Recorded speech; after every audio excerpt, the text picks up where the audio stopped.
Hello, I'm Eric Marola, the director of this documentary project and the host of the God Cells podcast. This documentary, Ukraine, Fetal Stem Cell Pioneers, I've completed about 1 hour and 25 minutes so far, with an end runtime estimated to be 1 hour and 45 minutes. What I'm about to present to you is the first 37 minutes of this documentary. I had originally planned on releasing this documentary much earlier this year, but as we know, in February, Russia decided to invade. And when my documentary is focused around Ukraine and Russia invades that country, it kind of changes the end of the story. If you stick around after this preview, I will further explain what's going to happen between today and April of next year before the release of this film, which will include a trip to Ukraine quite soon with my wife and co-producer as we escort a group of patients that you will meet in this documentary across the Polish border, 17 hours by train into Kyiv, Ukraine to obtain this therapy during a war. I will also share with you why I decided to release 37 minutes of this documentary now. And more importantly, I will explain how you can help get the word out about this project. I am still the only journalist on earth covering this story. And Ukraine is the only country on earth where this therapy is available. So I really hope you can stick around after this 37-minute preview to learn how you can help me potentially help millions of others with this documentary project.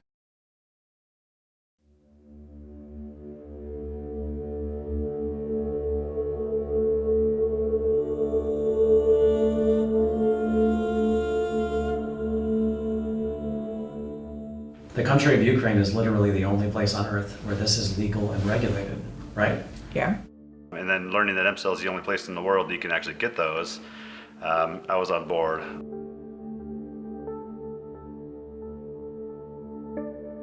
It's scary, to bring a child into the world and not know that you have a reliable method of healing if your disease gets worse. The stem cell treatment in Ukraine it's my safety net. If something happens to him, we're going to Ukraine immediately.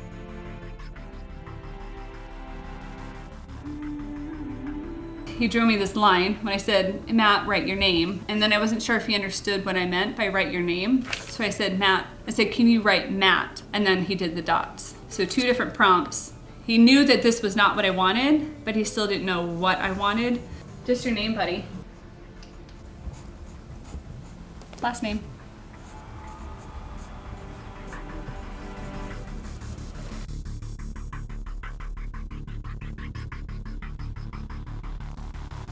I can enjoy my life. I can enjoy being me again, which I felt had slipped away. I'd look in the mirror and I didn't know who I was looking at because any joy that I had was gone.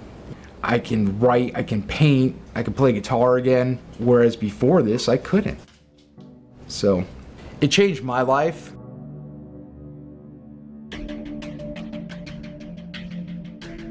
I asked his speech therapist and I said to her, I'm like, is he ever going to talk? And she was like, the way things are going, I don't think so. Now, he talks so much, it's like, can you be quiet for a second?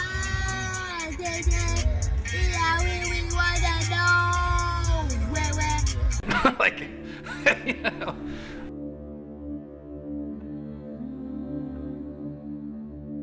So when I've seen my neurologist and I told him that after my first trip to Ukraine that I had gone there, the first reaction was dismissal. It was, well, you should have told me, I would have told you you were wasting your time and money. But the last time he's seen me, he told me, he says, well, after all, maybe that treatment did you good.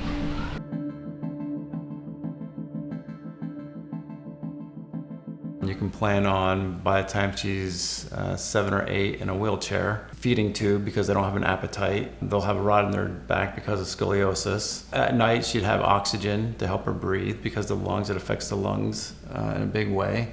And so that's really what we were looking at. And now she's 13, 9 years later, and she's thriving. Yeah, she's completely stable, and Sophie is 100% independent. We just wish it wasn't so far. So why do we have to go so far? This should be available. Mm-hmm. Absolutely. This should be available to everyone and anyone. And shame on whoever. We have to go across the world for something that helps. Not just us, but lots and lots of families and individuals. Shame on somebody. It's the most powerful in whole world and in whole researches of the stem cells clinical use. Why?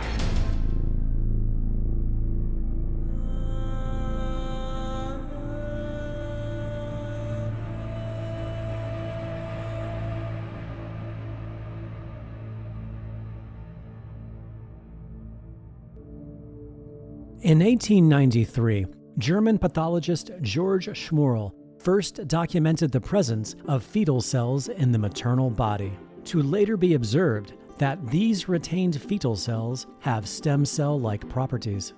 Since that time, scientists worldwide have ubiquitously confirmed this phenomenon. Fetal cells migrate into the mother during pregnancy, and in humans can persist for decades. The fetal cells also appear to target sites of injury, crossing both the placental and blood-brain barriers to migrate into diverse tissues and to differentiate into multiple cell types. Fetal cells appear to change into whatever specific type of cell is needed. So, fetal cells in a mother with liver damage could transform into liver cells, which is particularly interesting since the fetus has different genes than the mom. Some of the first scientists to evolve this discovery into a medical treatment did so while managing a devastating tragedy.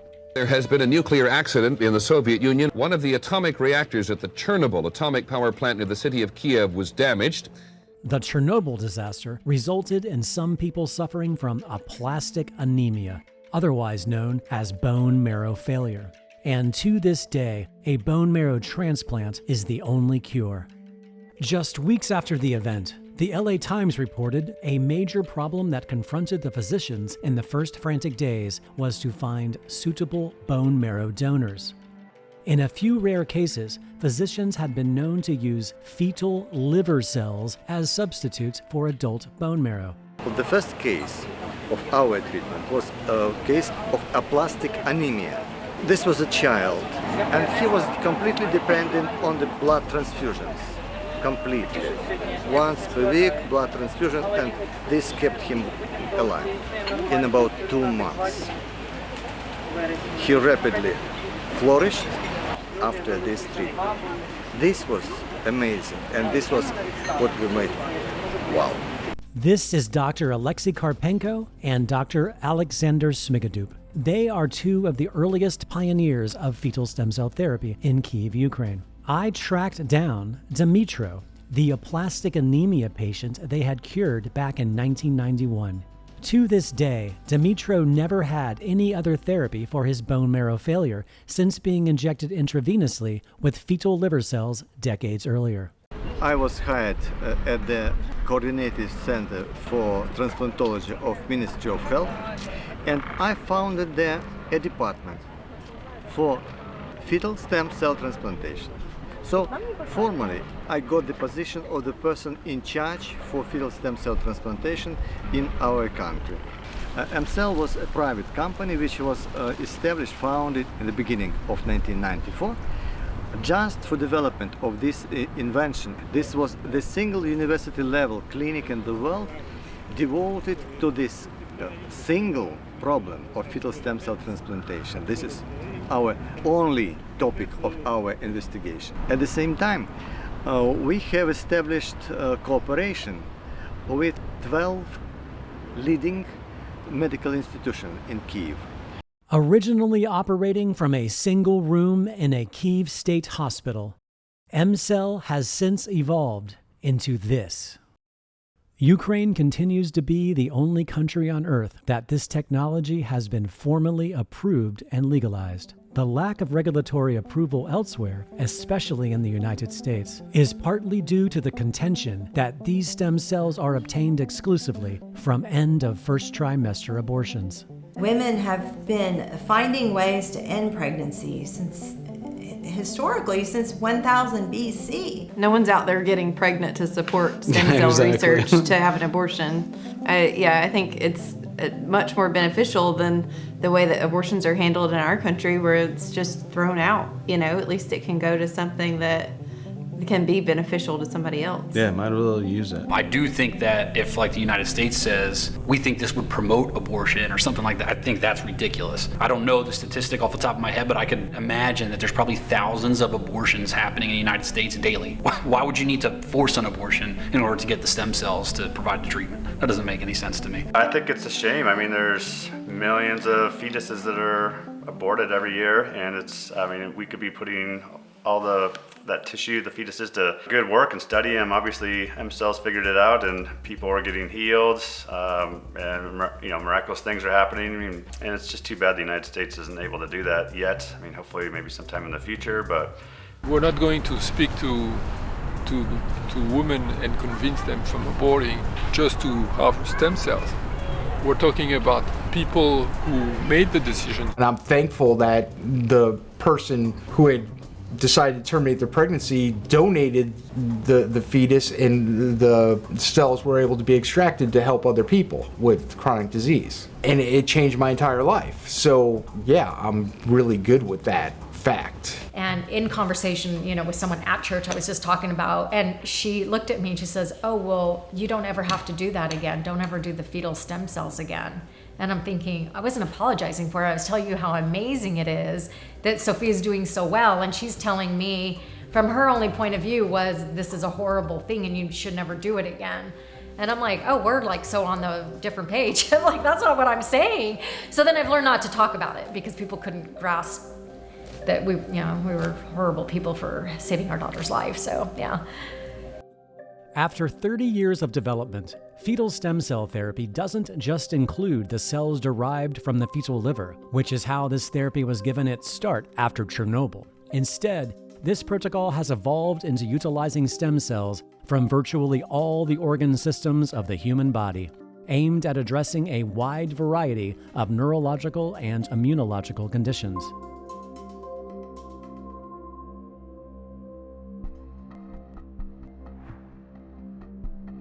I am the first journalist to have ever been granted access to this laboratory, which occupies the entire 4th floor, where all the harvesting, sorting, testing, and storing of fetal stem cells occurs daily, to later be delivered to patients on the remaining floors.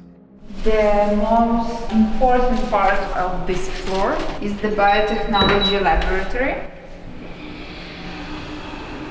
Can you tell us what a GMP biotech laboratory, what does GMP mean? Good manufacturing practice. According to the U.S. Food and Drug Administration, good manufacturing practice ensures the quality of products by carefully monitoring manufacturers' compliance with its regulations. The regulations make sure the product is safe for use and that it has the ingredients and strength it claims to have, which theoretically qualifies emcell to submit to the US FDA for the approval process of fetal stem cells. And we are the only one in the world which produce the fetal stem cell preparation. According to the World Health Organization, there is an estimated 40 to 50 million abortions performed annually worldwide, virtually all of which are discarded as biological waste, with a minute fraction of this fetal material being donated locally to emcell's laboratory, with the express written consent of each donor. The target time to obtain the most viable fetal material is the end of first trimester. Our work starts from the moment that they donate it to us. The hospital gives us the fetuses and we transport it here, and then our process starts. So how long after its arrival? You must act quickly, yes? We act immediately. It's very important because each minute can influence on the quality of the fetal stem cell preparation. And sometimes we have 1 hour ago it was harvest, and now it's already preparing the fetal stem cell preparations. Immediately following the abortion procedure, the donated fetal material, along with a blood sample of its donor, arrives at emcell's laboratory. Its temperature is checked, and the material is logged into their system. The fetal material is then immediately delivered to their scientists for extraction.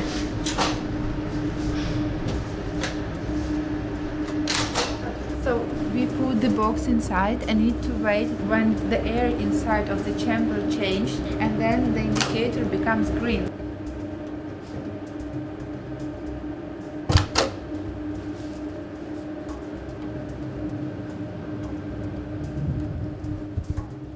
This is Ina Archipenko, who has been extracting fetal stem cells for the past 27 years.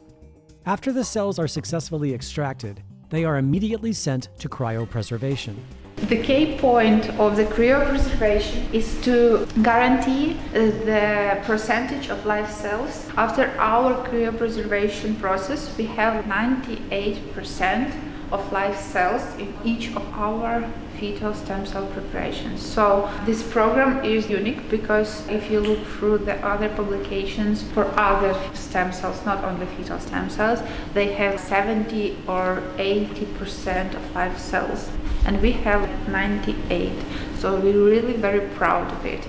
After cryopreservation, samples from the new fetal material are tested for harmful bacteria using an FDA-approved BacT-Alert 3D microbial detection system. These tests are done 3 separate times to ensure accuracy. Simultaneously, samples of the same fetal material, along with the donor's blood, are tested in a certified PCR laboratory for any viral infections. You can see how many tests we have done. And from all of the tests, we have 1 positive for HCV. Скажи HCV. Hepatitis C. So that fetus, you cannot use it? No, we cannot use it. And you need to understand that this is not the positive test in the sample of the stem cell preparation. It's the positive test in the donor's blood. And if we even have the positive result in the donor's blood and don't have it in all our checkups in the fetus stem cell preparations, we still don't use it and still discard it. What is the percentage that you find of fetuses that you cannot use? 10%. Okay. Nearly 10% of the fetuses, we cannot use it.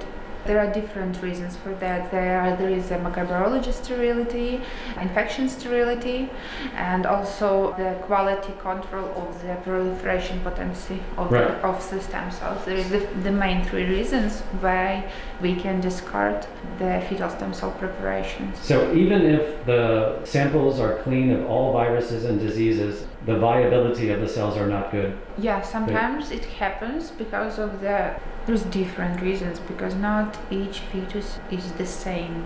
They are different, and development of their different, and the donors also are different, and the style of their life are different, and we don't know exactly what influence on the quality of the stem cells proliferation potency.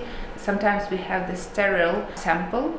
The microbiology test was good, the PCR test also was good, but the quality of the proliferation of the stem cells is not enough, so we also discard it. These tests are also done 3 separate times to ensure accuracy, comprehensively testing for viral contamination. Once the samples have been cleared for safety, they head to the Research and Development Department, where they focus on the quality and viability of the cells, starting with checking their physical characteristics and overall morphology. Using a flow cytometer, they begin to separate the cell types from one another with specialized markers, as well as checking their mitochondrial or energy potential, which is crucial to predict how efficient the cells will behave in the patient after injection. You put 1 cell and you wanted to test to see if it was going to replicate, and to see how healthy it is, and that 1 cell created that. Yes. This is live, real-time video of a single cardiomyocyte, or fetal heart stem cell, beating in real time that I recorded while there. This is live video of a colony of the same fetal heart cells beating in unison after allowing them to proliferate in vitro, starting from a single fetal heart cell. This is time-lapse footage of the fetal endothelial stem cells, which are responsible for the construction of our blood vessels and building new capillaries to aid in increased blood circulation after they are injected. We are watching, in vitro, the fetal endothelial cells forming their own newly formed vascular system. So you're basically mimicking what it would be like once the cell goes into the human body. Yeah. Okay. We do not cultivate the fetal stem cells. Right. We just check up how they replicate in vitro, so then we can be sure that it will be replicating in the organism of our patient. So it really is about only administering the right amount of cells for each patient, because once they're injected, that happens. Yeah, very often the patient asks how many stem cells you will inject.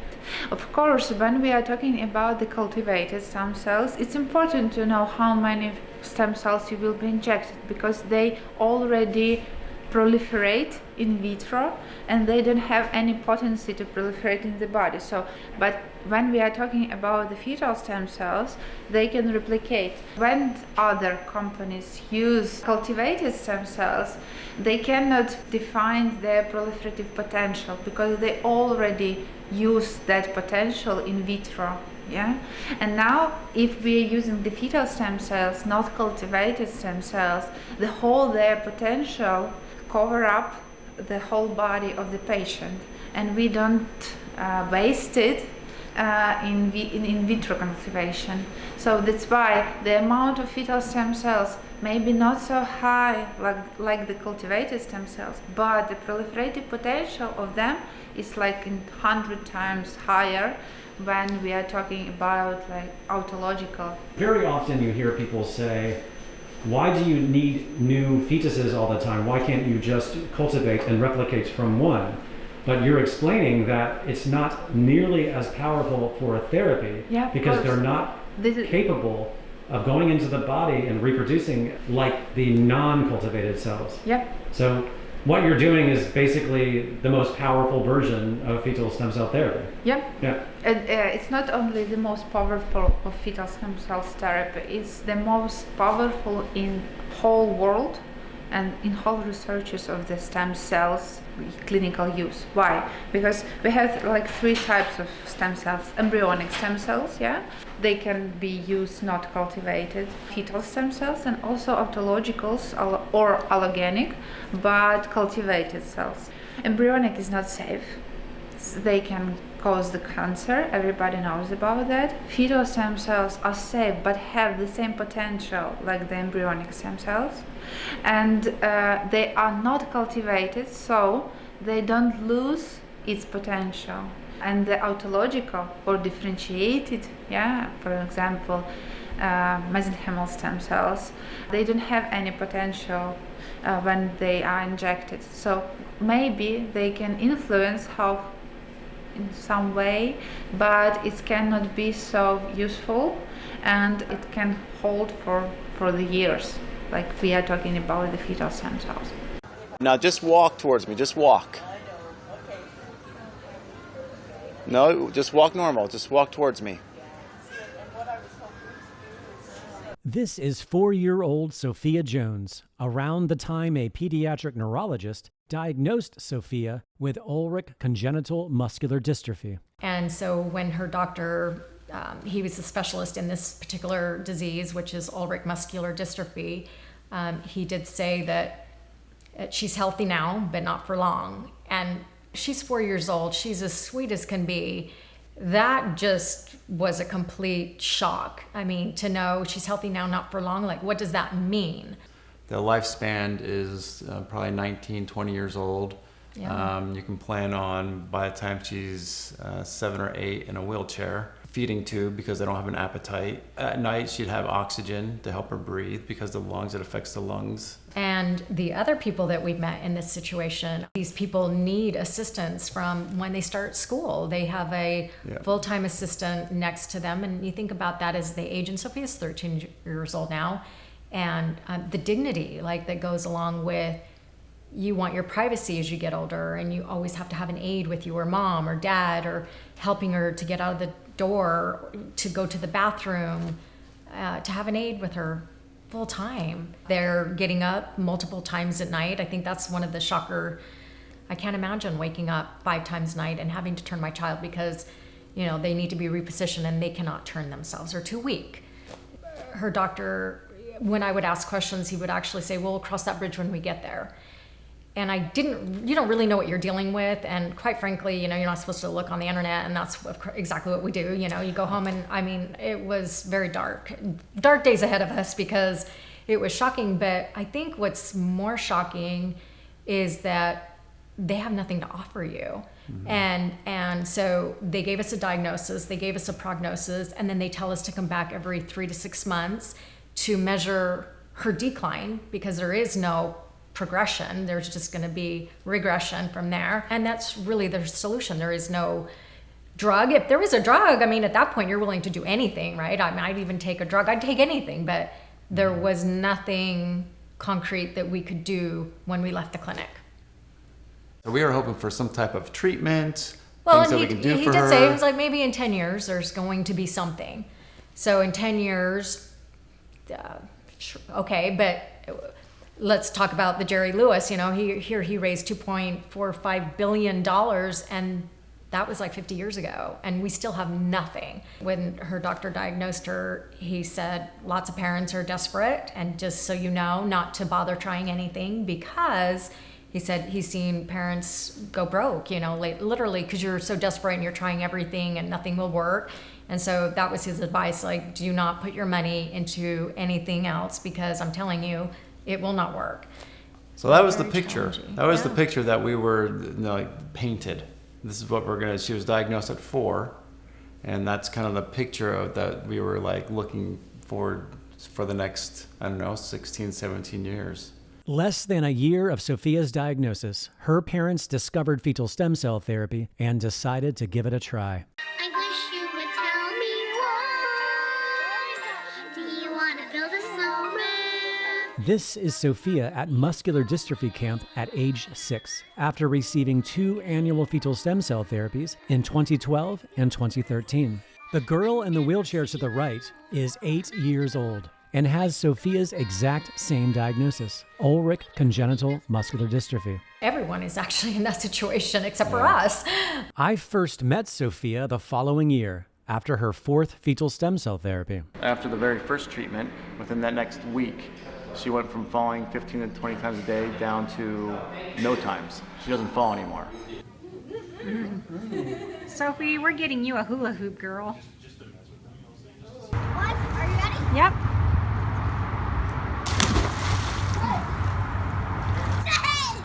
And I've been following Sophia's journey ever since.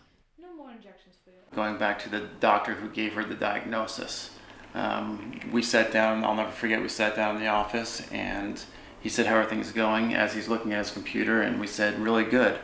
And his neck about snapped off because he doesn't hear really good in his office. Mm-hmm. And he said, well, what's going on? You could tell that he was just super surprised to hear that she's doing well, actually better than the year before. Because they want you to come back every year to just measure their decline. Right. And it was exciting to show them that she's gotten better. That's great. Yeah. That's awesome. No more falling down. Congratulations. No pain. How do you personally feel, if you remember last year and then after you got home, did you feel like you noticed any differences? Well, later in the year, I noticed my grades, and I liked school more than I hated school, which was, I would never think that would ever happen, but... Partly due to confusion from Sophia's American doctors over her improvements, in 2016, when Sophia was 8 years old, 4 years after her original diagnosis, a direct DNA sequencing analysis of Sophia's genes was conducted, evaluating the various mutations related to Ulrich congenital muscular dystrophy, which further cemented Sophia's diagnosis, showing heterozygous mutations of the COL6A2 gene, making it nearly impossible to argue that Sophia has been misdiagnosed. The Muscular Dystrophy Association also recommends this DNA test because genetic testing can shorten the time to diagnosis and prevent misdiagnosis of muscular dystrophies. And so, the doctor, our recent within the last visit, 6 months. She was surprised and questioned the diagnosis. Because she's never seen a child at her age look like her. By that point, they are in a wheelchair full time. And they're, using a feeding tube and a respirator. And she's just never needed anything like that. And because of the scoliosis, a lot of times they have to put rods in their back at that point, at her age. She's straight. It's worth noting that the peer-reviewed medical literature on Ulrich muscular dystrophy states most of the patients die of respiratory failure in the first decade of life.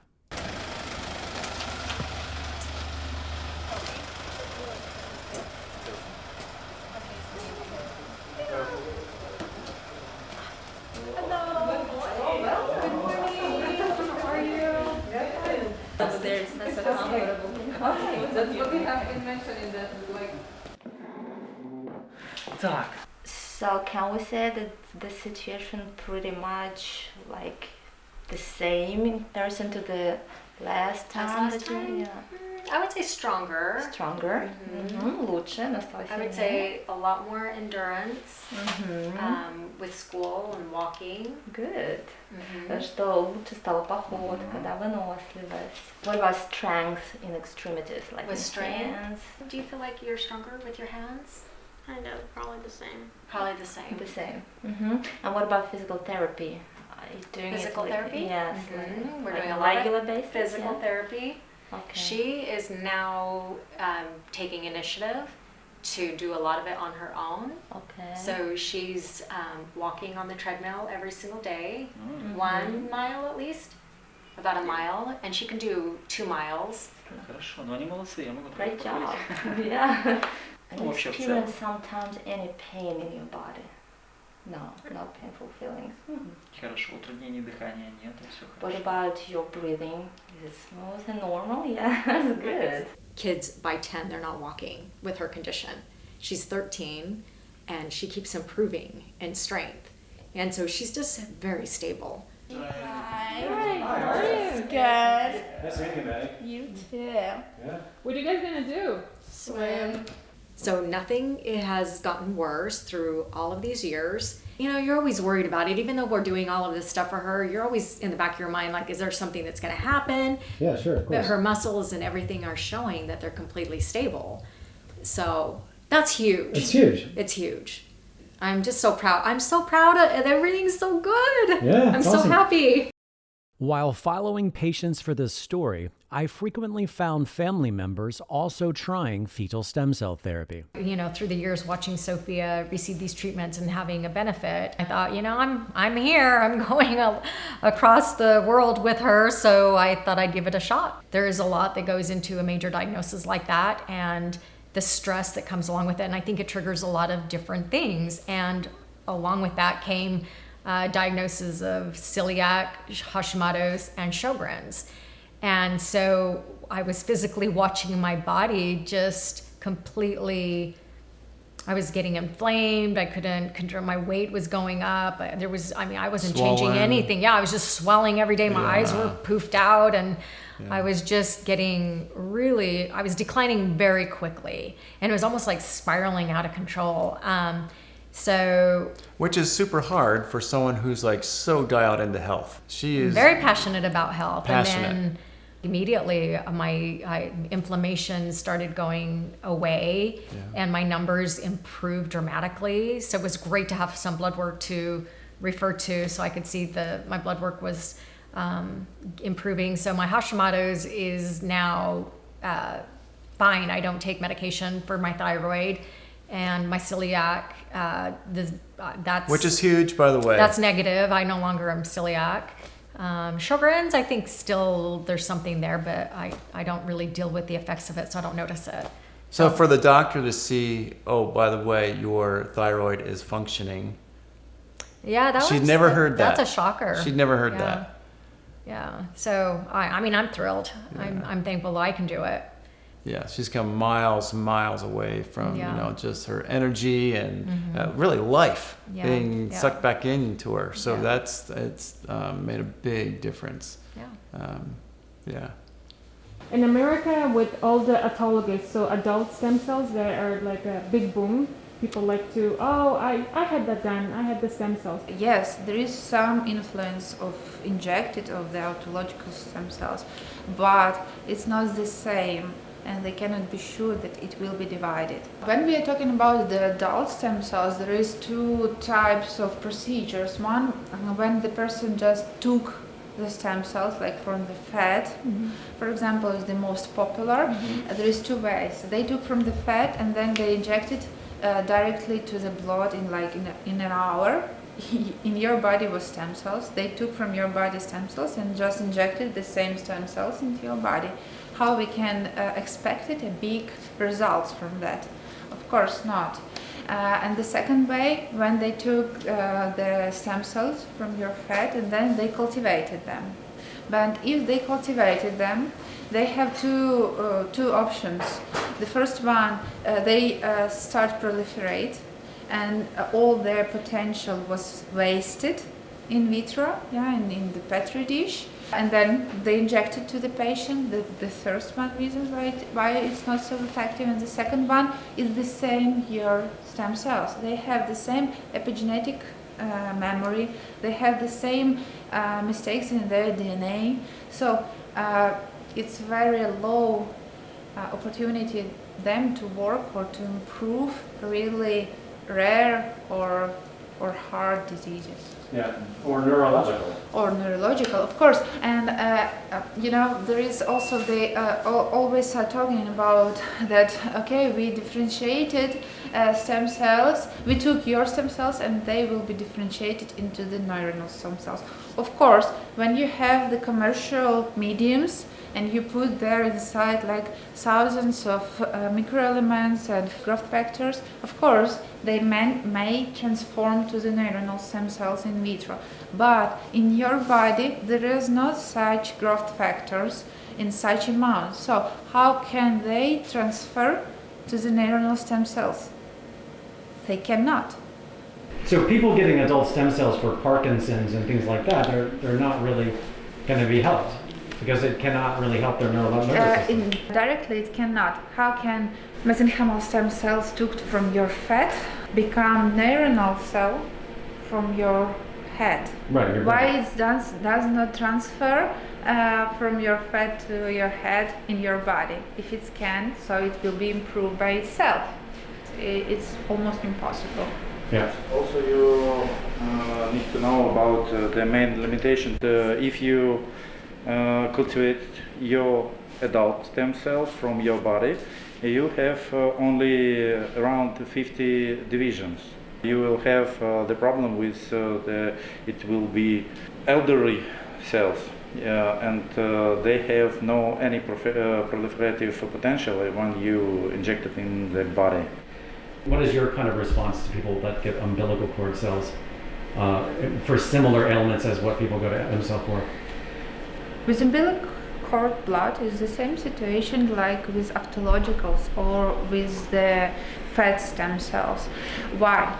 For example, there is hematopoietic stem cells, also endothelial stem cells, and maybe like premesenchymal stem cell. That's all. And again, they hope if they use it, it will be transformed in the neuronal stem cells. But there is no reason why they need to start to differentiate in that. The only benefit of the cord blood stem cells comparing to fat is that it's allogenic, not your cells. But it cannot help in the neurological diseases because there is no way how they can do that. There is no mechanism for that. Which would mean that clinics and clinical trials around the world offering autologous stem cells derived from the patient's fat or bone marrow, or allogenic stem cells derived from an umbilical cord or another adult, are deficient in helping patients with neurological conditions, such as Parkinson's or multiple sclerosis. These companies do transparently state that they use only mesenchymal stem cells, which has been clearly documented in the mainstream medical literature to be unable to transform into vital organ cells after human injection. Mesenchymal stem cells can only transform into bone, cartilage, muscle, fat, and connective tissue after human injection. So why did I release this 37-minute video now? Well, there's no money in documentary filmmaking, unfortunately. I'm not saying that metaphorically. There's literally no money in releasing documentary films. It is a labor of love. And I do it because I love it. And I also do it because I know how many people can be helped once this documentary is seen by the masses. And the only way to do that, the only way to get this documentary to be seen by the masses is to go through the promotional machine that I've been doing since 2010, since I released my first documentary. And so I need to raise $60,000. And if you go to stemcellsmovie.com/contribute, you will see how the money is going to be spent. Everything is fully audited. And most importantly, it is 100% tax deductible under an IRS compliant 501c3 charitable donation. I need to continue, calling on the public and calling on people that believe in what I'm doing, have sympathy for what I'm doing, and empathy for this entire project to help me see it cross the finish line. So once we do the big promotional blitz in April of 2023, 1 week later, I will be releasing this documentary on the internet for free to the world, worldwide, on multiple YouTube channels that I will be partnering with that have, upwards of millions of combined subscribers. So this will be seen by a lot of people. But the difference between releasing just a movie for free on YouTube and releasing a movie for free on YouTube accompanied by, reviews by the New York Times, LA Times, The Guardian, getting on radio shows. My movies have been reviewed by all of these publications. I have been on national television. I have been on national and international radio, countless podcasts and radio shows. I've been doing this for 12 years, and I can do it again with Ukraine, Fetal Stem Cell Pioneers. Anyone that contributes more than $1,000 to this project, I will immediately give you a password-protected link to watch the first 1 hour and 25 minutes of what is already completed, and also allow you to see its progress as we go. You'll be one of the first to see its finished final edit. And you and I can talk on the phone. You can give me comments about the project. And, and it's also a good way to focus group the project as well. So, but obviously, $10 here, $5 there. Anything can help me cross the finish line with this financial goal to release this movie properly. So what's in the rest of the movie? Okay, so you saw 37 minutes. You also are going to see I've followed 2 different Parkinson's patients who are doing really well. I have 4 multiple sclerosis patients that I've been following. I have 2 kids diagnosed with autism, one of whom was nonverbal, needed a machine to text words into that spoke for the child. Now the kid doesn't shut up. He's a little chatterbox. He's wonderful. Parents are overjoyed. And of course, the final act of this documentary will be me going to Ukraine with a group of patients, including Diana and Sophia. And I get to experience it myself for the first time during a war. But, that will be how the movie kind of concludes. But overall, I hope you can see that this is a humanitarian mission. This therapy is hardly known to anybody. And the amount of people this therapy can help is endless. So I'll leave you there. Please email me if you have any questions. Eric@ericmarola.com. I don't get as many emails as you would imagine. I love answering emails. I love answering all the questions. I know this subject matter so well. I've had the therapy myself 5 times, getting ready to have it a 6th time. I've talked to countless patients who have made the journey, including many who have made the journey over the summer during the Russian invasion. Feel free to reach out. Also, sign up to my mailing list. If you go to either one of my websites, ericmarola.com or stemcellsmovie.com, and if you can find it in your heart to send a little cash our way, it would really be going to a humanitarian effort to really allow this film to be given the justice it deserves and have a lot of publicity and really potentially reach millions of people. That is my goal with this. I want to try to get as many people in the world to understand that this technology exists. And, maybe one day it will make its way outside of Ukraine, but right now, it's the only place that you can get it. It's the only place. And if you haven't heard my podcasts, I do podcasts from time to time. Until next time, I really appreciate you taking the time to watch this preview and listen to my plea to, try to get this film to as many human beings as possible.